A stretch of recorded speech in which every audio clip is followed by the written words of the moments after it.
ishrah li sadri wa yassir li amri wahlul 'uqdatam min lisani yafqahu qawli.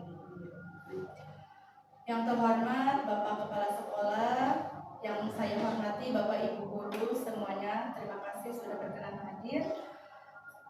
Puji syukur marilah kita panjatkan kehadirat Allah Subhanahu wa taala karena pada kesempatan kali ini kita masih diberikan nikmat sehat sehingga bisa berkumpul dalam acara penyebaran pemahaman budaya positif atau diseminasi. Ya. Shalawat beserta salam semoga selalu tercurah limpahkan kepada junjungan alam, yakni Kanjeng Nabi Muhammad Sallallahu Alaihi Wasallam. Pertama-tama Ibu, barangkali di sini ada yang belum kenal. Perkenalkan, nama saya Tika Kartika. Alhamdulillah, calon guru penggerak Angkatan 9 Kabupaten Sukabumi. Mohon doanya Bapak Ibu, semoga dalam pendidikan guru penggerak ini saya bisa melaksanakan tugasnya dengan baik, melaksanakan segala sesuatunya dengan baik juga, dan insya Allah sampai mendapatkan sertifikatnya. Amin. Dan Bapak Ibu semuanya, ayo kita bergerak bersama mengikuti CGP angkatan berikutnya. Kemudian saya ucapkan selamat datang kepada Bapak Ibu guru hebat. Mari kita belajar bersama, berkolaborasi, saling bertukar ilmu demi mencapai disiplin positif di sekolah. Punten Bapak Ibu bahasa Jerman mah salres ngajarkan mojai kameri, punten pisan. Mungkin di sini kita berbagi saja Bapak Ibu ya. Mungkin di sini saya lebih dulu tahu ya ketimbang Bapak Ibu. Tetapi tidak menutup kemungkinan nantinya setelah Bapak Ibu tahu dengan segala pemahamannya, Bapak Ibu mencari referensi dari yang lain, insya Allah akan melebihi apa yang saya tahu itu Bapak Ibu ya. Kemudian, nah di sini saya akan atau kita semuanya akan mendiseminasikan tentang budaya positif. Sebelumnya, alhamdulillah dari pendidikan guru penggerak itu saya sudah melaksanakan satu modul kemarin sudah selesai post test ya, alhamdulillah nilainya pun sudah keluar. Nah di sini dari modul 1 itu harus ada aksi nyatanya, yaitu dengan diseminasi atau penyebaran pemahaman tentang budaya positif. Apa yang Ibu Bapak ketahui tentang budaya positif? Bu Bapak ada yang tahu? Budaya teh tapi kebiasaan cenah positif kan bagus-bagus, jadi kebiasaan bagus-bagus eta ya sebenarnya. Iya. Nah, di sini budaya positif merupakan nilai-nilai, keyakinan-keyakinan dan kebiasaan-kebiasaan di sekolah yang berpihak pada murid agar murid dapat berkembang menjadi pribadi yang kritis, penuh hormat dan bertanggung jawab. Di sini kita garis bawahi Bapak Ibu berpihak kepada murid, sebagaimana tentang filosofi Ki Hajar Dewantara bahwa kita ini harus keberpihakan kepada murid yang diutamakan. Kita ini hanya menuntun murid untuk belajar ya sesuai kodrat zaman dan kodrat alamnya. Kemudian di sini dalam budaya positif ini ada beberapa hal yang nantinya kita akan bahas. Yang pertama, disiplin positif dan kebajikan universal. Kalau Bapak Ibu sudah melaksanakan atau sudah membuka PMM, di situ ada disiplin positif. Kemungkinan atau bukan kemungkinan ya, pada dasarnya CGP ini sama halnya materi-materinya itu yang terdapat dalam PMM. Mungkin kan kita itu ingin menuju merdeka belajar itu ya, sehingga pendidikan guru penggerak tidak akan jauh beda dengan yang ada materinya di PMM itu. Kemudian teori motivasi. Nah, kita di sini sebagai guru sudah memberikan konsekuensi, hukuman atau restitusi kepada siswa. Kemudian keyakinan kelas, asalnya peraturan, berubah lagi kesepakatan. Kemudian ada lagi keyakinan kelas. Kemudian 5 kebutuhan dasar manusia, 5 posisi kontrol dulu, dan terakhir segitiga restitusi. Baik, selanjutnya, nah, kita ada perubahan paradigma dulu Bapak Ibu ya. Kita sebelum masuk ke materi ada perubahan paradigma. Ada A dan B. Kita bayangkan Bapak Ibu, kita menggenggam benda yang sangat berharga di tangan kita. Bayangkan ya, ini benda sangat berharga ya, kita menggenggamnya. Kemudian ada si B. B ini membujuk, merayu, apalagi menyuap, apapun yang dilakukan si B agar kepala tangan yang A atau kita ini membuka atau terbuka. Apa yang akan terjadi? Saya tanya, Bapak Ibu akan membuka kepala tangan atau mempertahankannya? Sementara di dalam kepala ini ada barang berharga yang menurut Bapak Ibu, oh ini mah sangat berarti bagi hidup saya. Bapak Ibu akan membuka kepala tangan atau mempertahankannya? Baik, di sini ada yang membukanya, mungkin ya KW daripada karena apa? Memang mungkin si B-nya berhasil menyuap menyogok ya, dibuka we. Ada juga yang mempertahankannya tidak sampai melepas genggaman tangan. Nah, di sini diibaratkan Bapak Ibu, siapapun yang baik membuka maupun mempertahankan, siapa yang mengontrolnya? Siapa yang mengontrolnya? Ya, diri kita sendiri.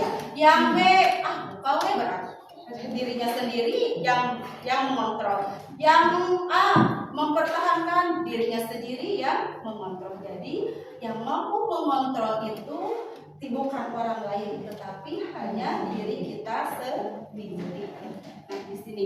Kemudian kita harus merubah pada paradigma stimulus respon ke teori kontrol. Yang tadi ya, siapa sesungguhnya yang memiliki kontrol? Yang memiliki kontrol ya hanya diri kita sendiri. Nah, di sini ada beberapa bagian yang termasuk stimulus respon dan juga perubahannya ke teori kontrol atau teori pilihan. Ya.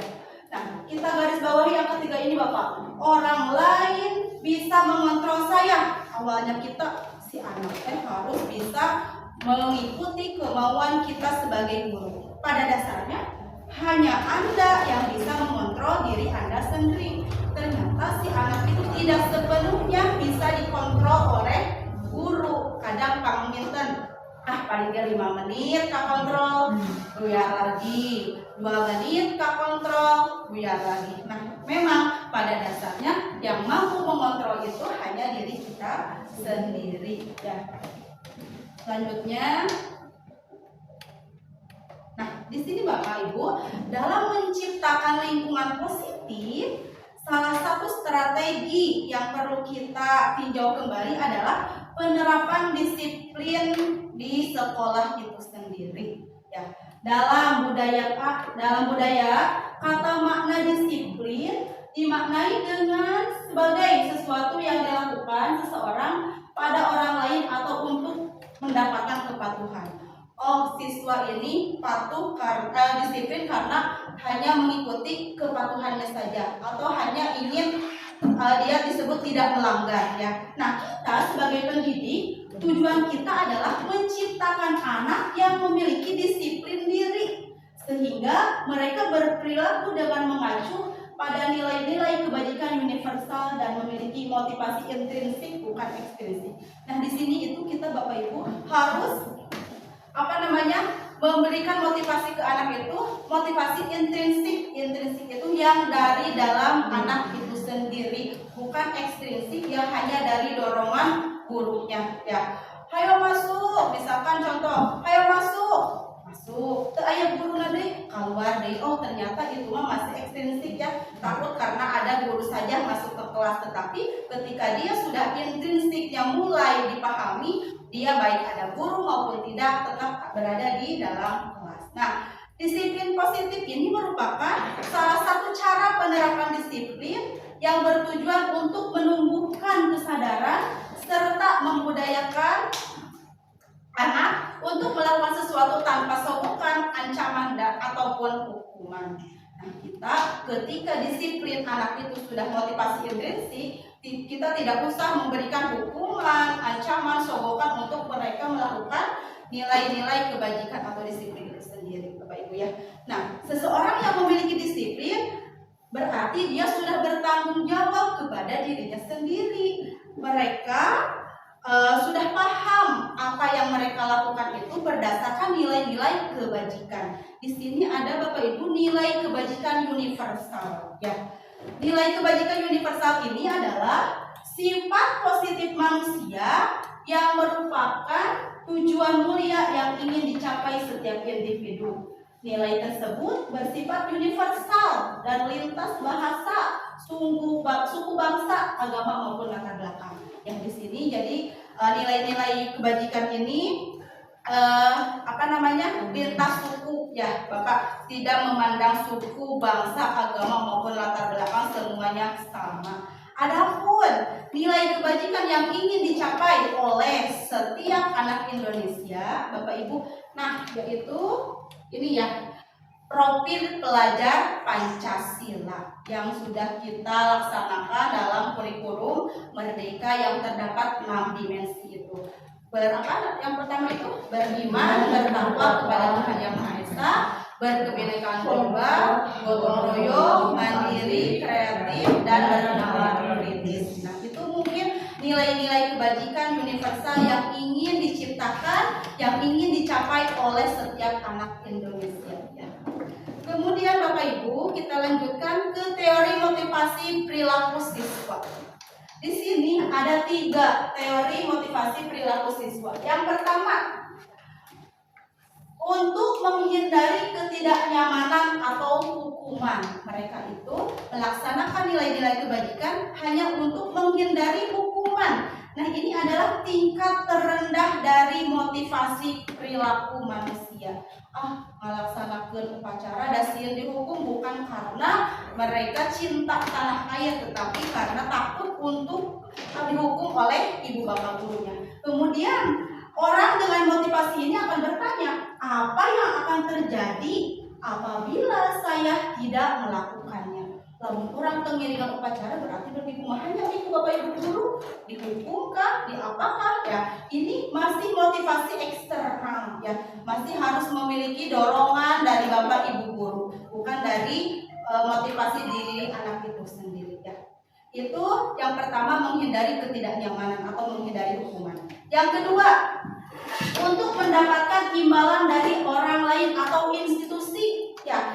Nah, mereka disiplin itu karena hanya ingin mendapatkan imbalan, ujian ataupun hal-hal yang yang didapatkan ya, pengakuan ya. Kemudian orang dengan motivasi ini akan bertanya, apa yang akan saya dapatkan apabila saya melakukannya? Contoh, si anak datang tepat waktu ke sekolah. Nah, menangnya ibu bapak guru kalau misalkan saya setiap hari datangnya tidak terlambat ya. Nah, padahal ini motivasi yang masih eksternal ya, yang membutuhkan dorongan dari bapak ibu guru semuanya. Nah, ini yang ketiga Bapak Ibu. Ketiga itu motivasi untuk menghargai diri sendiri. Nah, ini sudah motivasi internal, sudah memiliki keyakinan bahwa nilai-nilai yang mereka yakini ini adalah ingin menjadi orang yang melakukan nilai-nilai yang yakininya ya. Jadi istilah saya datang tepat waktu itu bukan karena ingin dihukum, bukan karena tidak mau dihukum, bukan karena tidak ingin mendapatkan pujian dari guru, karena sudah melekat dari dirinya sendiri itu, saya disiplin itu ada keuntungannya, atau sudah kewajiban saya menjadi siswa harus tepat waktu datang ke sekolah. Nah Bapak Ibu, kira-kira kita berada di motivasi yang mana nih? Iya. Nah, ketika sudah menghargai diri sendiri ini, motivasinya sudah internal gitu ya, sudah dapat tujuan disiplin positifnya itu sudah didapatkan.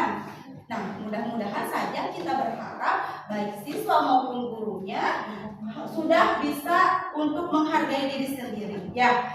Nah, tidak terlepas itu semua adanya kolaborasi dari Bapak Ibu sendiri ya. Kita semuanya tidak mungkin kita melaksanakan dengan sendiri tanpa adanya kolaborasi dengan yang lainnya. Sesuai dengan menurut Ki Hajar Dewantara ya, merdeka itu artinya tidak hanya terlepas dari perintah, akan tetapi juga sangat kuat memerintah diri sendiri. Memang sulit Bapak Ibu ya ketika kita dengan kesadaran penuh meyakini disiplin positif ini, oh ternyata harus mulai dari diri sendiri.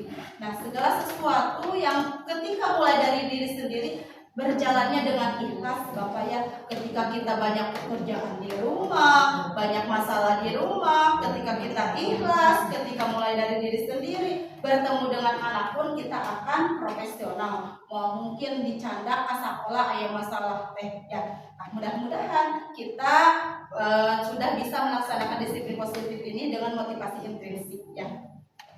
Kemudian selanjutnya Bapak Ibu, nah tujuan dari disiplin positif ini adalah menanamkan motivasi intrinsik yang tadi ya, yang tadi pada murid-murid kita, yaitu untuk menjadi orang yang mereka inginkan. Jadi istilahnya disiplin positif ini kita garis bawahi motivasi dari diri sendiri, dari intrinsik yang ingin menghargai dirinya sendiri itu ya.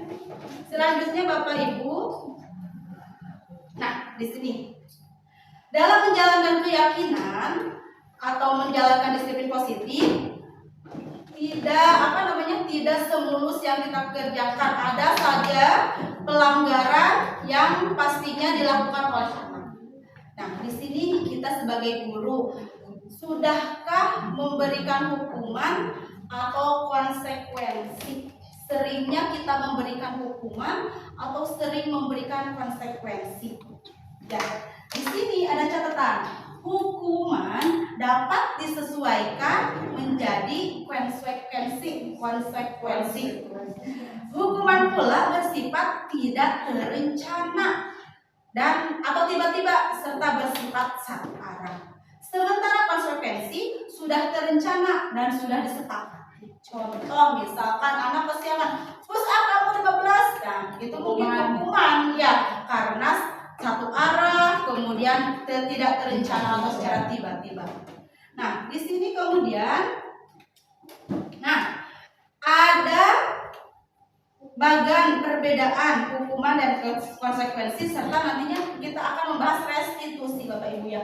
Di sini ketika kita memberikan hukuman berarti itu termasuk ke identitas gagal ya.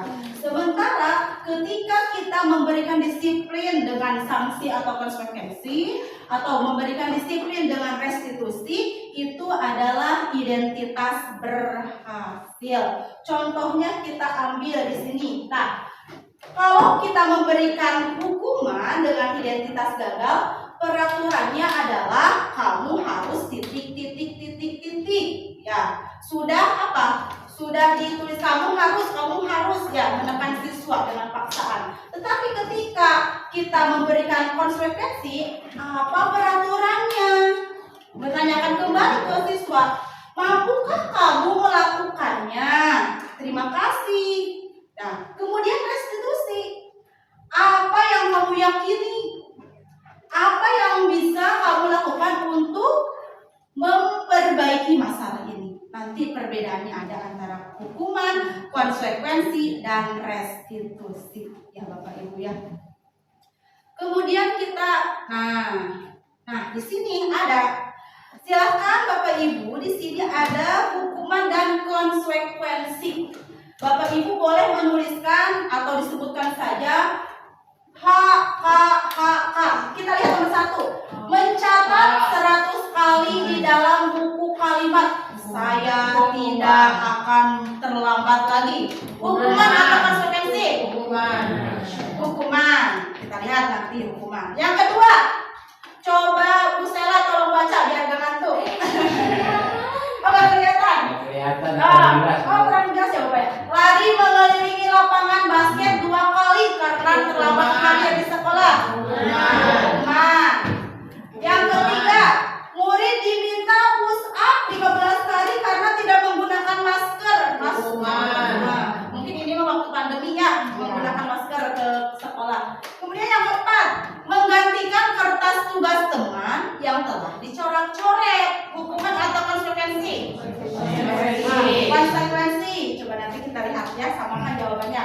Kemudian membersihkan tumpahan air di meja tulis karena tersenggol saat belajar. Kemudian murid disuruh untuk mengenakan sepatu seharian di sekolah karena tidak mengenakan sepatu hitam. Apa? Kasih itu hukuman. Hukuman. Lah, sekarang yang terakhir, lari mengelilingi lapangan basket 2 kali karena terlambat 10 menit untuk pelajaran PJOK. Hukuman. Kita lihat ya Bapak Ibu. Deg-degan enggak? Nah, hukuman, konsekuensi hukuman berarti yang beda yang harus digarisbawahi kenapa?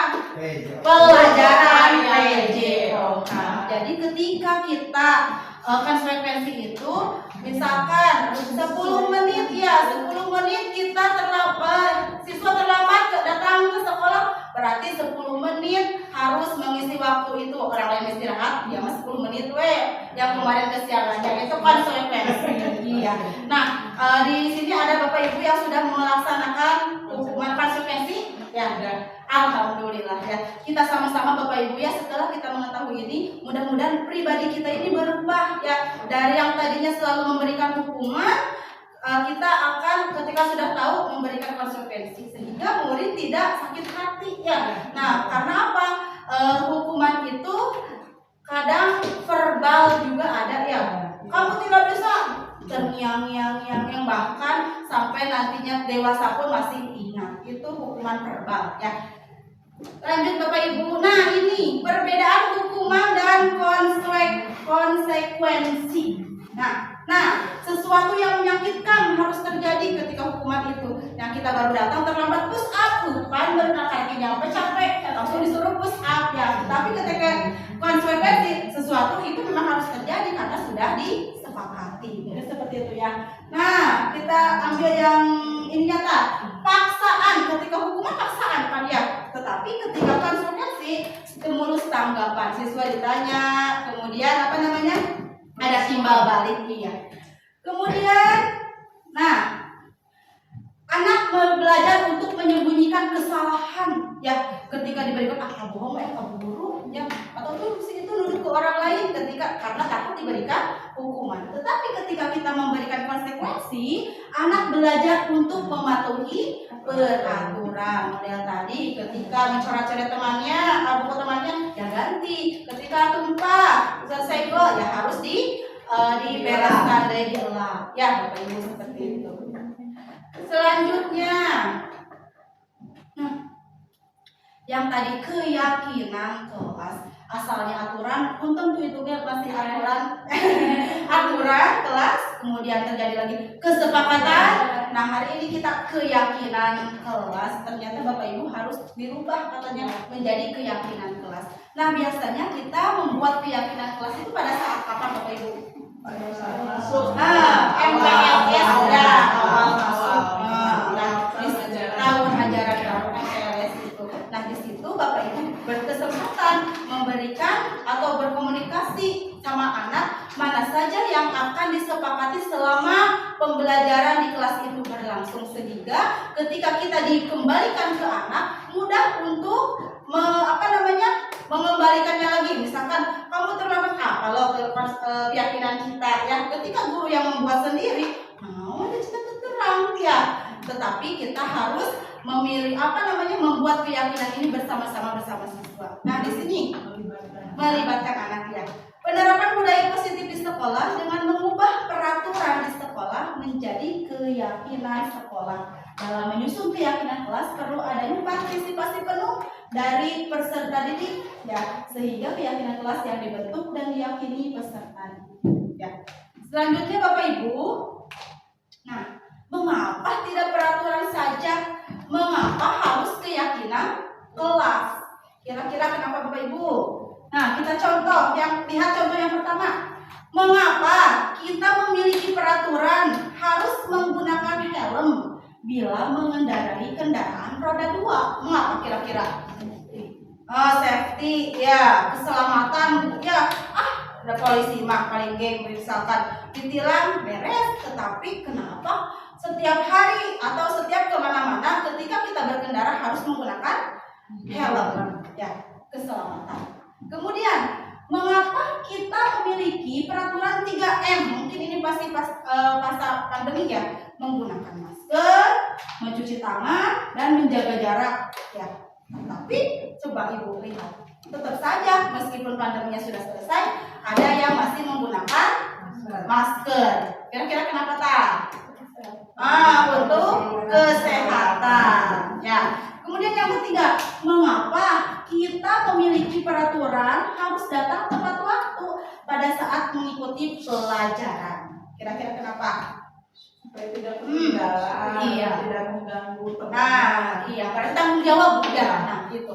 Nah, Bapak Ibu, yang tadi keselamatan, kesehatan, dan tanggung jawab itu adalah nilai-nilai yang kita yakini. Yang tadi Bapak Ibu ya, ketika kita sudah meyakini nilai-nilai bahwa ini keselamatan, kita yakin harus dilaksanakan. Jadi untuk mendukung motivasi intrinsik, jadi sudah ada di dalam diri sendiri itu, Bapak ya. Kembali ke nilai-nilai atau keyakinan-keyakinan lebih menggerakkan seseorang dibandingkan mengikuti serangkaian peraturan-peraturan saja. Jadi istilahnya kalau keyakinan itu sudah dalam ke dalam diri sendiri, kesadaran sendiri. Ya Bapak Ibu, ya dari sinilah jadi peraturan berubah jadi kesepakatan, kemudian berubah jadi keyakinan. Ya, jadi istilahnya itu timbul dari dalam diri sendiri, ya, intrinsik. Nah, di sini Bapak, ketika peraturan kelas, peraturan kelas sudah dibuat, kemudian diyakinilah ya menjadi keyakinan kelas. Kemudian setelah keyakinan kelas itu dipahami, dilaksanakan dengan baik semua siswa, akan terciptanya lingkungan positif. Setelah lingkungan positif itu tercipta, makalah akan terjadi atau terlaksana budaya positif. Mudah-mudahan kita sebagai pendidik bisa melaksanakan ini semua Bapak Ibu ya, sehingga menciptakan di sekolah itu budaya positif ya. Kemudian selanjutnya,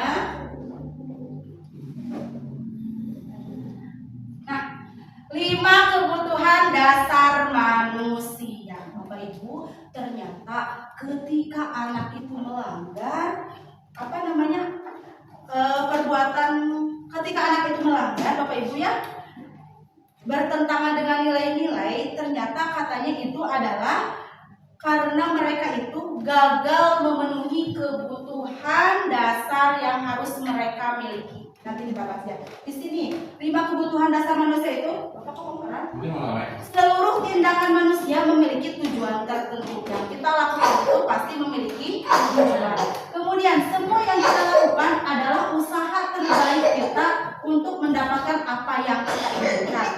Kemudian ketika kita mendapatkan apa yang kita inginkan, sebetulnya saat itu kita sedang memenuhi satu atau lebih dasar kebutuhan dasar kita. Ya, di sini ada contoh Ibu Bapak ya yang nantinya akan berkaitan dengan 5 kebutuhan dasar manusia itu sendiri. Nah, Ibu Ambar, guru wali kelas 2A di SD Pelita, sedang bingung menghadapi ulah salah satu murid di kelasnya yang bernama Doni. Beberapa anak di kelas 2A telah datang padanya dan mengeluhkan Doni yang seringkali meminta bekal makan siang mereka dengan paksa. Jika Anda menghadapi situasi seperti ini, apa yang akan Anda lakukan? Menurut Anda, kira-kira apa alasan Doni melakukan hal tersebut? Ya, kira-kira apa alasan Doni? Kita lihat dulu Bapak Ibu. Di sini ada 5 kebutuhan dasar manusia. Yang pertama, bertahan hidup. Bertahan hidup ini kebutuhan fisiologis Bapak Ibu ya.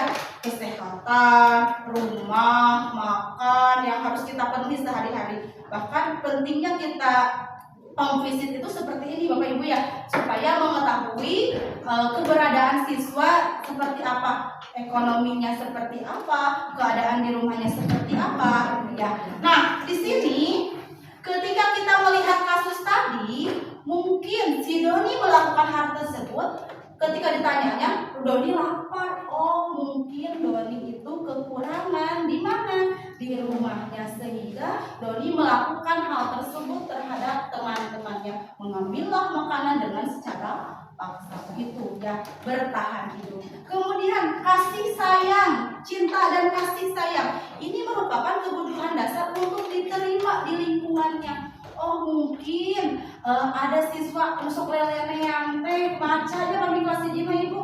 Wedina iya, oh ternyata ketika ditelusuri di rumahnya, oh mama nak Saudi tinggalnya sama neneknya, oh ternyata itu membutuhkan kasih sayang. Nah kalau dari si Doni, ketika ditanya sama gurunya, Bu aku sedang merasa senang, ternyata dipanggil lah orang tuanya. Ketika orang tuanya dipanggil, Doni merasa oh ternyata orang tuanya memperhatikan saya, dipanggil oleh orang tua, oleh guru, mereka datang. Nah itu membutuhkan kasih sayang. Nah, kalau dari kasus Doni itu ya. Kemudian ibu, penguasaan ya.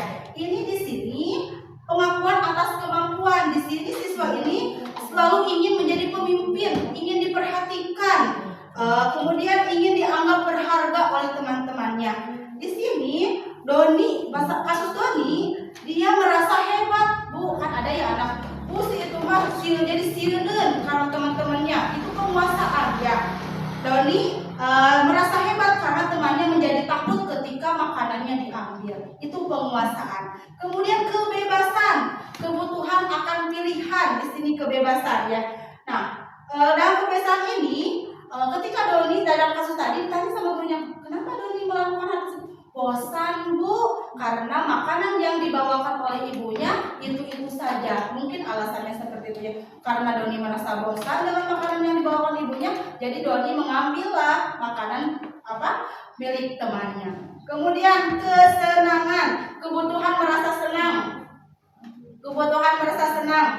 Kemudian di sini mencari kesenangan. Ya, ada kan anak ketika ditanya tuh, kenapa kamu hari kasih anak iseng saja. Nah, kamu melihat si itu mah nangisnya gitu, marahnya kayak gitu. Nah, itu mungkin kesenangan ya. Bapak Ibu, kita lanjut saja di sini. Nah, selain 5 kebutuhan dasar tadi yang kita harus pahami, di sini juga kita harus memahami posisi kontrol apa yang tepat untuk mewujudkan disiplin positif. Nah, di sini ada 5 posisi kontrol kita sebagai guru. Pertama, penghukum, ya. Kedua, membuat orang merasa bersalah. 3, kita memposisikan sebagai teman. 4, sebagai pemantau, dan 5 sebagai manajer. Di sini ada Bapak Ibu, kita menonton video ya. Perbedaan dari 5 posisi kontrol tersebut.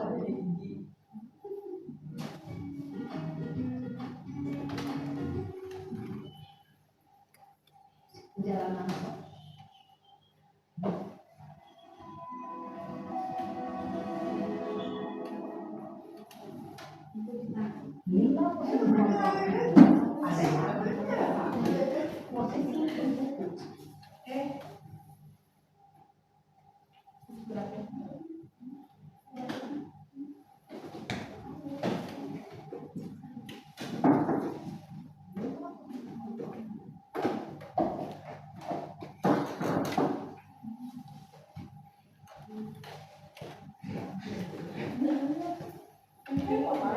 Kontrol itu adalah 1. Posisi penghukum. Ini kelima posisi tersebut. Mari kita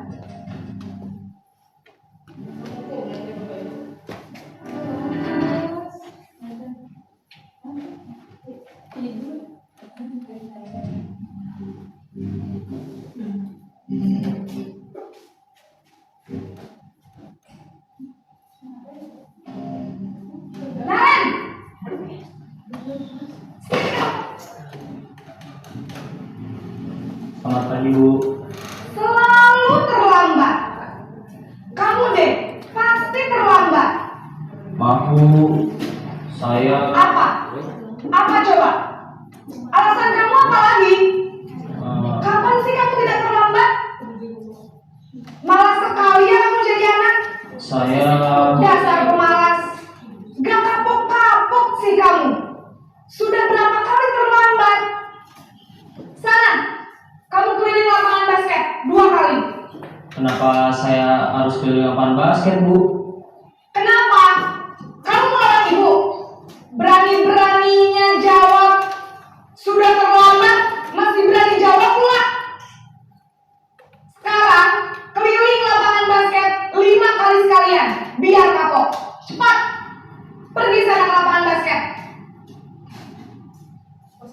Posisi penghukum biasanya berbicara dengan nada tinggi, menghardik, menunjuk-nunjuk, menyakiti, dan menyindir. Hukuman bisa berupa fisik maupun psikis. Ibu dan bapak guru hebat. Dampak yang terjadi pada murid ketika guru berada pada posisi penghukum adalah murid cenderung akan memberontak, bahkan menyimpan dendam.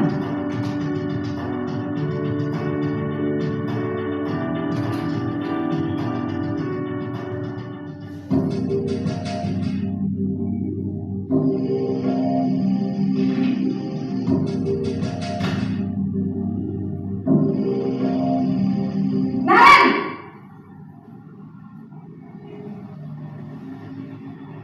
Selamat pagi, Bu.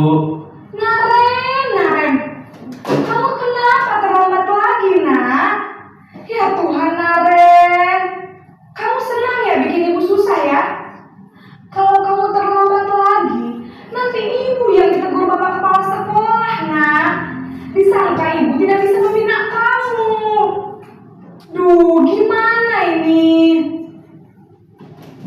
Maaf, Bu. Duh, Gusti Naren, kamu suka ya kalau ibu ditegur bapak kepala sekolah? Terus, sekarang ibu harus tulis apa ini di buku absen?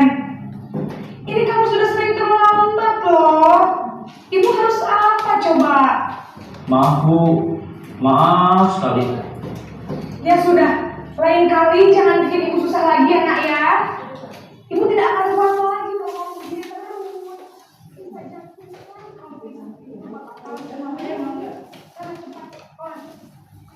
Bu, maaf sekali.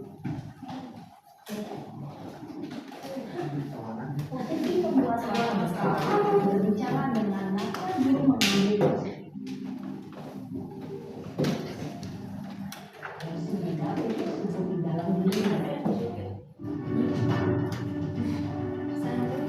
Posisi teman yang ketiga ya.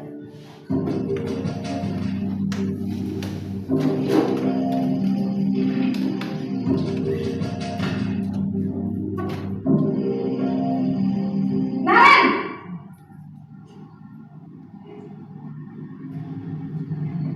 Selamat pagi, Bu.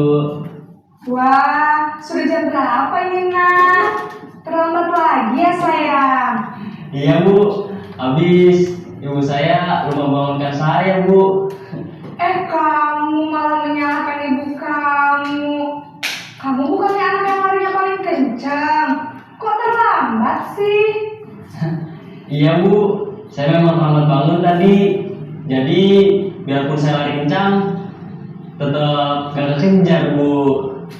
Ya sudah sana. Nanti lain kali larinya lebih kencang lagi ya. Biar gak terlambat lagi. Bikin seneng ibu. Demi ibu. Bisa kan? Bisa lah, Bu. Ya sudah sana masuk kelas. Ibu beresin urusan absen kamu. Kamu ini ada-ada saja. Dalam posisi teman, guru berbicara dengan nada suara ramah, akrab, cenderung bersenda gurau untuk menjaga suasana tetap santai. Murid akan merasa senang, aman, dan akrab dengan guru. Identitas yang tercipta adalah identitas sukses atau berhasil. Namun, perlu diingat, karena ini masih dorongan eksternal, maka ada faktor ketergantungan dari murid kepada orang tertentu. Di sini guru absennya, sehingga di lain waktu murid bisa berperilaku baik, namun hanya kepada orang-orang tertentu saja.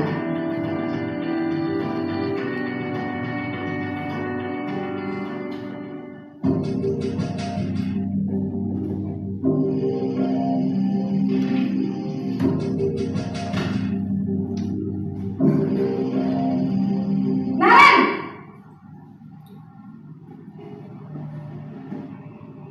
Selamat pagi, Bu. Naren, apa peraturan sekolah kita tentang jam berapa kita harus masuk sekolah, nak? Kita harus di sekolah jam 7, Bu. Iya betul, sekarang sudah jam 7.20.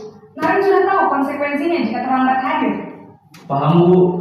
Saya harus tinggal kelas pas jam istirahat selama 20 menit. Iya benar, konsekuensinya demikian. Jadi nanti jam 9.30 pas istirahat, kamu harus tinggal di kelas, kerjakan tugas tambahan untuk ketertinggalan kamu, ya. Baik Bu. Posisi pemantau mengandalkan penghitungan atau data untuk mengontrol murid. Guru mengarahkan murid berdasarkan peraturan dan konsekuensi. Seorang pemantau menunjukkan bahasa tubuh dan ekspresi wajah yang datar dan cenderung formal.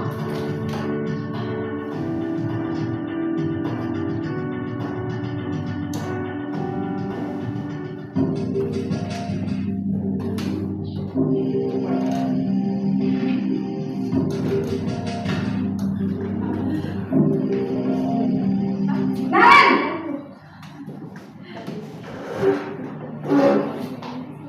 Selamat pagi Bu. Selamat pagi, Naren. Maaf Bu, saya terlambat. Iya, sekolah masuknya jam 7, sekarang sudah jam 7.20. Jadi sekarang bagaimana ini, Naren? Maaf Bu, saya lupa setel alarm saya semalam. Baiklah, menurut kamu, keyakinan sekolah yang mana yang perlu kamu tingkatkan? Menghargai diri sendiri dan orang lain mungkin ya Bu. Setuju. Jadi, apakah Naren meyakini prinsip saling menghormati tersebut? Iya Bu, saya meyakininya. Apakah Naren bersedia memperbaiki masalah keterlambatan ini? Bersedia Bu. Bagaimana kamu akan perbaiki masalah keterlambatan ini? Saya akan coba untuk tidak lupa menyetel alarm saya Bu. Baik, kalau Naren lupa menyetel alarm di rumah, ada orang yang kira-kira bisa bantu mengingatkan tidak? Ada Bu, kakak saya, Kak Emma. Ada lagi selain Kak Emma? Selain Kak Emma, ada ibu saya. Baik, jadi yang mengingatkan Naren adalah Kak Emma dan ibu kamu ya? Kira-kira akan mulai setel alarm kapan nih, Naren? Setelah pulang sekolah, akan segera saya lakukan. Baik, jadi Naren akan setel alarm untuk bangun besok pagi dan akan diingatkan oleh kakak dan ibunda Naren ya. Ada lagi yang mungkin perlu dilakukan, Naren, agar tidak terlambat bangun lagi. Tidak ada Bu. Baik, Naren, terima kasih untuk kerjasama kamu. Sekarang kamu perlu kembali ke kelas untuk belajar. Baik Bu, terima kasih. Posisi manajer Baik Bapak Ibu, itu mungkin sudah jelas ya perbedaan antara posisi apa yang pertama itu menghukum, membuat merasa bersalah, teman, kemudian mengontrol, manajer itu iya, dan pemantau dan manajer. Mungkin kira-kira insya Allah kita kedepannya bisa melaksanakan minimal pemantau lah ya, tidak penghukum. Yang lebih baik itu adalah sebagai manajer. Sedikit lagi Bapak Ibu materinya ya. Nah, tentang tadi yang sudah disebutkan restitusi, hukuman, konsekuensi dan restitusi. Restitusi itu ada di atas dari konsekuensi ya Bapak Ibu ya. Di sini adalah proses menciptakan kondisi bagi murid untuk memperbaiki kesalahan mereka sehingga mereka bisa kembali pada kelompok mereka dengan karakter yang lebih kuat. Kemudian restitusi membantu murid menjadi lebih memiliki tujuan, disiplin positif dan memulihkan dirinya setelah berbuat salah. Nah, di sini ada ciri-ciri dari restitusi. Restitusi bukan untuk menebus kesalahan, melainkan untuk belajar dari kesalahan. Kemudian memperbaiki hubungan, tawaran bukan paksaan, restitusi menuntut untuk melihat ke dalam diri dan sebagainya Bapak Ibu ya. Kemudian selanjutnya ada segitiga restitusi. Diane Boston telah merancang sebuah tahapan untuk memudahkan guru dan orang tua dalam melaksanakan restitusi. Ada 3 langkah restitusi. Yang pertama, menstabilkan identitas. Kedua, validasi tindakan yang salah. Kemudian yang ketiga, menanyakan keyakinan. Di sini Bapak Ibu, supaya kita bisa, sebenarnya kita sudah pernah menangani siswa ini dengan segitiga restitusi, akan tetapi mungkin tahapannya belum sama, tahapannya belum sesuai, bahkan mungkin tidak sampai menanyakan keyakinan, hanya sampai ke validasi tindakan yang salah saja. Di sini ada Bapak Ibu, coba segitiga restitusi. Sebentar ya, ada supaya kita paham, jadi tahu menghadapi siswa itu seperti apa. Siang Sarah. Iya Pak. Sudah lama nggak ketemu Sarah? Kenapa hari ini ada di sini? Nah, Kesel Pak, kesel banget. Masa aku dikatain Pak fitnah Pak? Ya aku marah lah. Aku balik ngatain Eka di depan kelas. Kesel banget. Emosi Oh masih tinggi begitu. sekarang. Ya pasti kamu marah dan kesal. Torka Dan juga apa istilah zaman akan yang marah mendengarkan apabila ada yang menuduh Pak putusannya, seperti itu. menstabilkan identitas. Kemudian pada saat itu kamu mau melakukan apa? Validasi. Ya saya harus ngatain Eka lah Pak. Kesel banget. Saya bentak-bentak dia di depan teman-teman lain. Oh begitu. Pasti kamu melakukan seperti itu karena suatu alasan tertentu kan? Iya, masa saya diam saja Pak? Ya saya bela diri lah. Masa saya dituduh tukang fitnah? Ya wajar lah. Mempertahankan harga diri itu sesuatu yang penting buat kamu. Untung kamu tidak bertindak lebih gegabah lagi, hanya membentak-bentak. Iya Pak. Untung saya masih bersabar dan hanya membentak Mulai saja. emosinya mulai Udah meredah gemes ketika Pak, sudah validasi. saya pasti bela diri lah. Ya pasti ya. Tapi kamu memilih untuk tetap bertahan dan bersabar. Kamu memilih untuk tidak berbuat lebih parah lagi, bukan? Iya.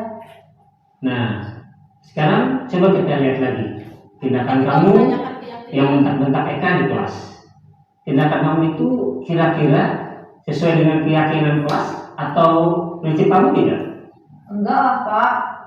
Capek Pak jadi pemarah. Jadi keyakinan atau prinsip mana yang kurang sesuai dengan keinginan kamu? Ya, saya sebenarnya sangat menghargai orang lain. Mungkin saat itu saya menjadi emosi, jadi tidak menunjukkan sikap itu. Kamu meyakini tidak menghargai orang lain itu penting buat kamu? Yakinlah Pak. Iya, setuju. Kita harus saling menghargai.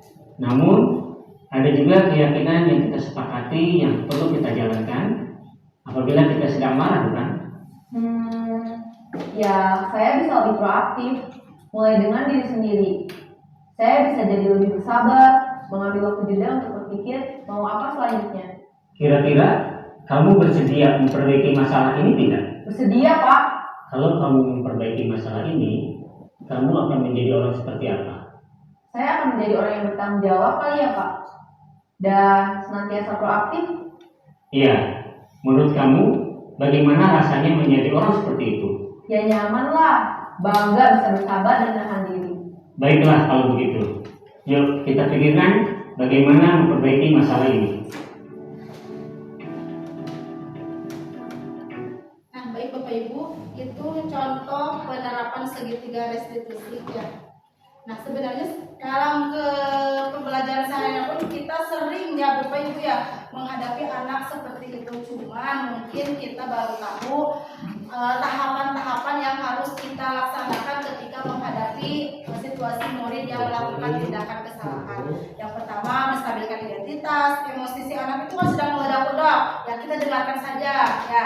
Kemudian validasi tindakan yang salah. Ya tanya, wah si Acuma kan mukul, oh ternyata mukul itu sakit ya.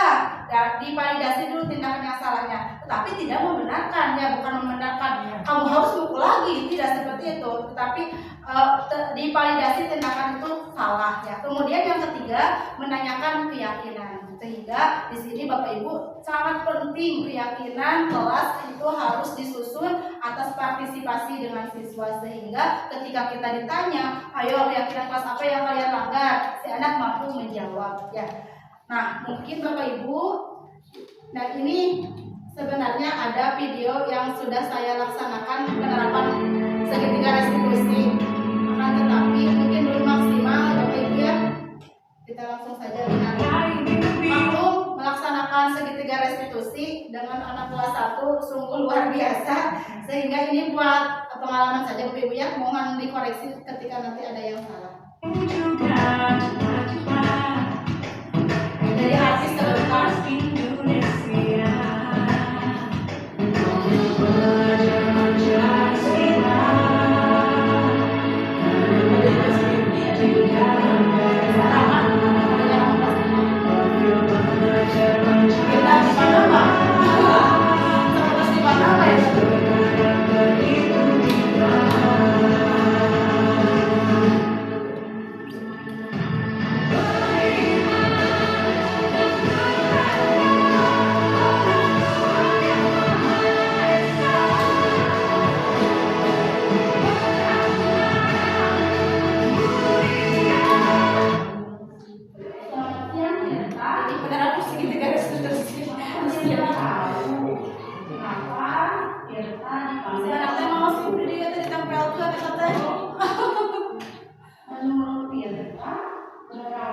Jadi ada skenario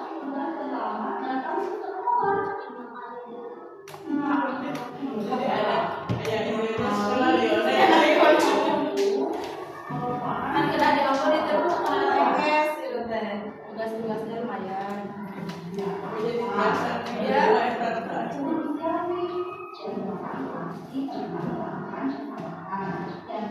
Lagi mau siapa? Anak tering teks lagi.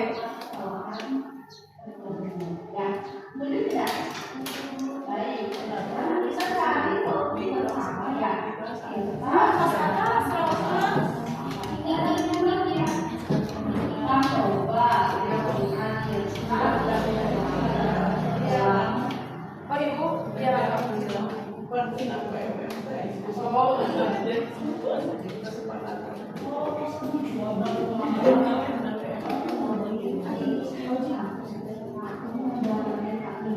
Ada dari sisi positif dari aku ya. Dan tahu ya bu ya. Masih katakan.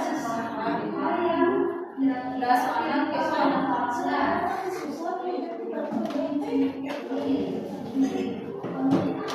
menanyakan keyakinan ya. Kan ini mas sudah tersusun skenario nya Bapak Ibu ya.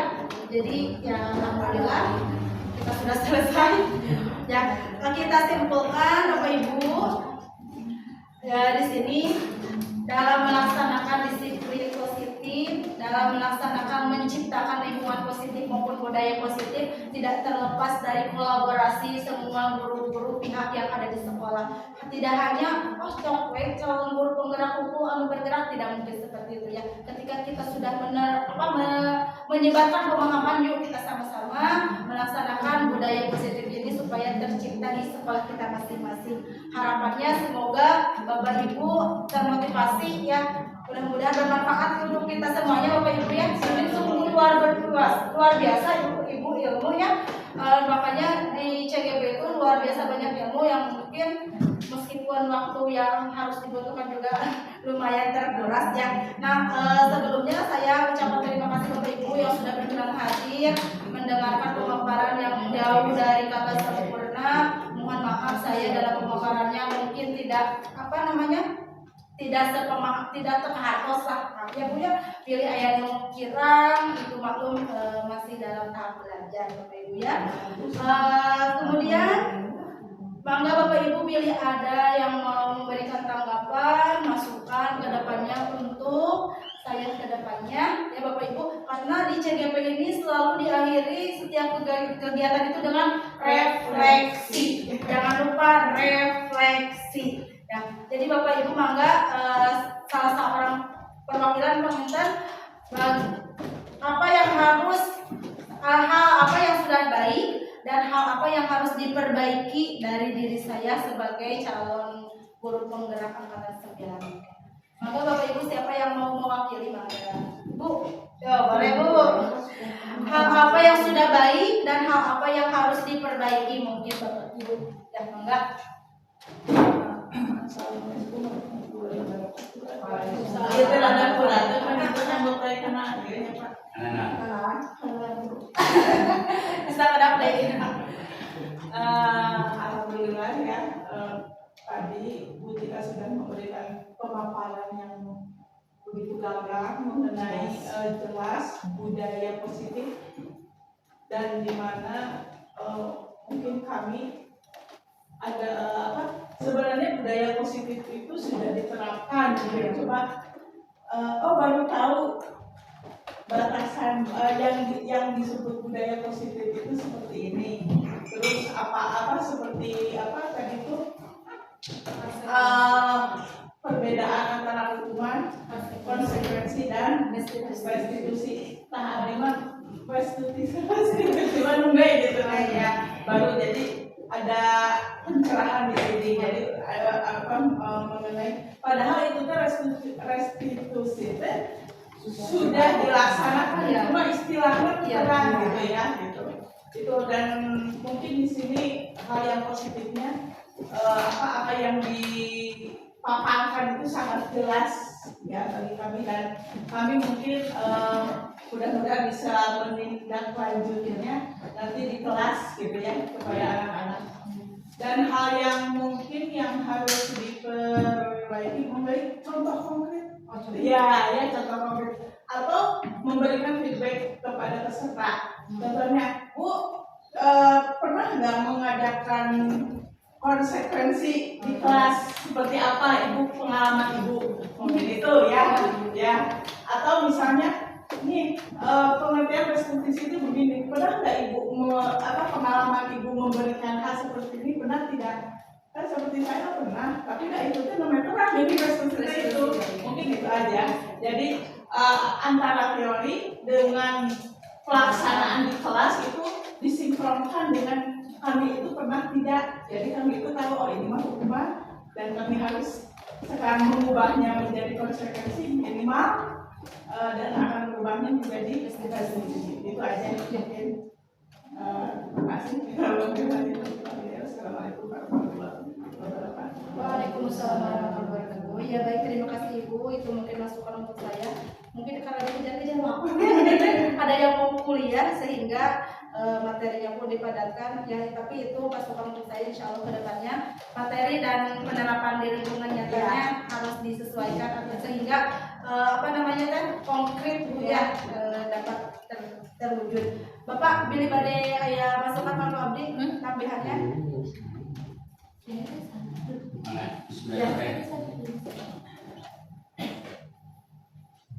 Pertama, penampilan dari Bu Tika alhamdulillah dengan lancarnya, mudah-mudahan jadi contoh bagi kita semua. Ada rasa bergerak dan tergerak hati kita, terutama yang muda-muda untuk menjadi satu bergerak di depan. Yang kedua, ini masalah pengaturan budaya ya, etika mungkin ya. Di sini kan ada budaya etika atau budaya positif. Nah ini bisa dituangkan juga selain di kelas. Tadi kan saya menyeluruh. Nah di sini kita harus bisa merumuskan semuanya peraturan sekolah yang dituangkan oleh keputusan sekolah dan bersama komite, sehingga suatu sekolah itu ada budaya-budaya yang bisa ditanamkan sehingga semua merasa tergerak, semua merasa istilahnya bertanggung jawab. Kemudian juga dengan adanya komunikasi bersama komite dan sekolah, akhirnya ada kesepakatan sehingga bila terjadi sesuatu di sekolah itu mungkin tidak akan istilahnya menyalahkan sekolah. Nah, itulah masukannya ya. Jadi untuk ke depan dari budaya positifnya ya kita rumuskan bersama sekolah bersama komite dengan harapan sekolah kita supaya terjadi.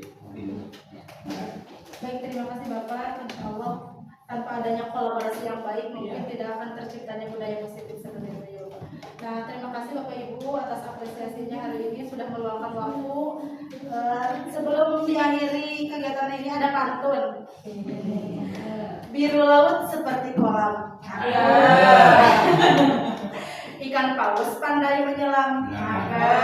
Dari lubuk hati yang paling dalam, saya tutup acara diseminasi ini dengan salam.